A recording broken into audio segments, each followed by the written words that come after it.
मध्य प्रदेश विधानसभा चुनाव 2023 की पूरी तरह से बिसात बिछ चुकी है। भाजपा ने अपने प्रत्याशी तो कांग्रेस ने भी अपने प्रत्याशियों को मैदान में उतार दिया है।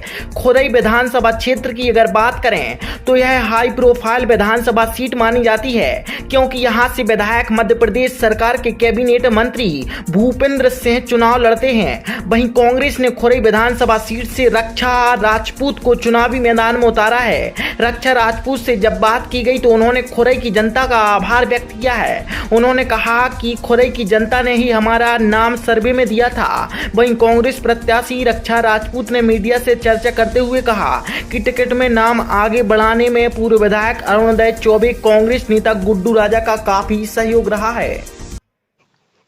संसाधन की कोई कमी नहीं है। पार्टी के सारे कार्यकर्ता, हमारे वरिष्ठ नेता और हमारा संगठन पूरा मिलकर चुनाव लड़ रहा है। और आपका बोलना ये है कि कम समय में कैसे चुनाव लड़ेंगे, तो हमारे पार्टी के वरिष्ठ अरुणोदय चौबे जी, जिनका पूरा आशीर्वाद है और वो हमें सपोर्ट भी कर रहे हैं और वो साथ में काम भी करेंगे और गांव हमारा कवर हो जाएगा, क्योंकि उन्हें 20-30 साल का अनुभव है। दूसरा गुड्डू राजा जो ललितपुर से हैं, उनका भी पूरा सपोर्ट है और उन्होंने बोला है कि वो खुरई विधानसभा में खुरई सीट के लिए पूरी मेहनत करेंगे और एक भाई का जैसा एक बहन के साथ होता है, साथ में मिलके साथ चलेंगे। तो हमारे साथ चौबे जी भी हैं, गुड्डू भैया भी हैं और हमारे पार्टी के एक एक कार्यकर्ता, चाहे वो हमारे ब्लॉक अध्यक्ष हों, चाहे मंडल सेक्टर, चाहे महिला कांग्रेस से हों, सबका सपोर्ट है। पार्टी के हर गांव में कार्यकर्ता और सब मिलके हमें सपोर्ट कर रहे हैं। तो इसलिए हमें संसाधनों की और संगठन की सबकी पूर्णता है और बहुत सब मिलके चुनाव लड़ेंगे।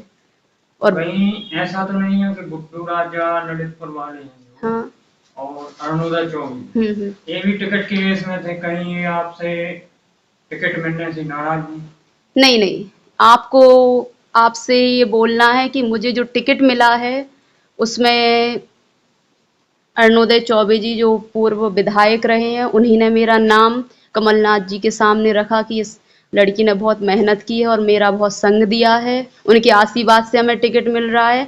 और गुड्डू भैया, उन्होंने भी सपोर्ट किया है कि क्षेत्रीय स्थानीय हैं और लोगों को लगता है कि स्थानीय कैंडिडेट आए, तो दोनों का सपोर्ट बराबर है। और यहाँ तक पार्टी के बड़े बड़े लीडर सब लोग खुरई विधानसभा को इस उससे देख रहे हैं कि हमें इस सीट को निकालना है। तो सबका सपोर्ट और आशीर्वाद है हमारे साथ। जो यहाँ माहौल बना हुआ था खुरई विधानसभा में, तो मैं देख रही हूँ कि ये टिकट, मेहनत और इतनी बुरी परिस्थिति, जब खुरई विधानसभा का एक एक व्यक्ति घर से बाहर निकलने से पहले सोच रहा था कि कैसे काम करें।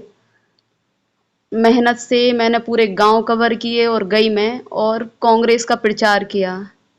तो पार्टी ने मेहनत के तौर पे कि एक अच्छी कार्यकर्ता है, मेहनत कर रही है और महिला होते हुए कि इतने मंत्री के आतंक के बाद भी काम कर रही है, तो मुझे लगता है कि मेहनत के तौर पर टिकट दिया गया है। अच्छा जी, ये बात बताइए आप, खुरई विधानसभा क्षेत्र बहुत बड़ा है। हाँ। दूसरा जो आपके सामने कैंडिडेट है, हाँ, उनके मुकाबले में और इतने कम समय में आप कैसे मैनेज करेंगे? मैं 3 महीने से क्षेत्र में काम कर रही हूँ। एक एक घर जा जाके मैंने कांग्रेस का प्रचार किया है। नारी सम्मान योजना जो कांग्रेस की योजना थी, 1500 रुपये कमलनाथ जी ने बोला था कि गवर्नमेंट बनेगी दूंगा, तो मैंने फॉर्म भरे और गांव गांव घर घर जाके मैंने कांग्रेस का प्रचार तो 3 महीने पहले ही से करना शुरू कर दिया था।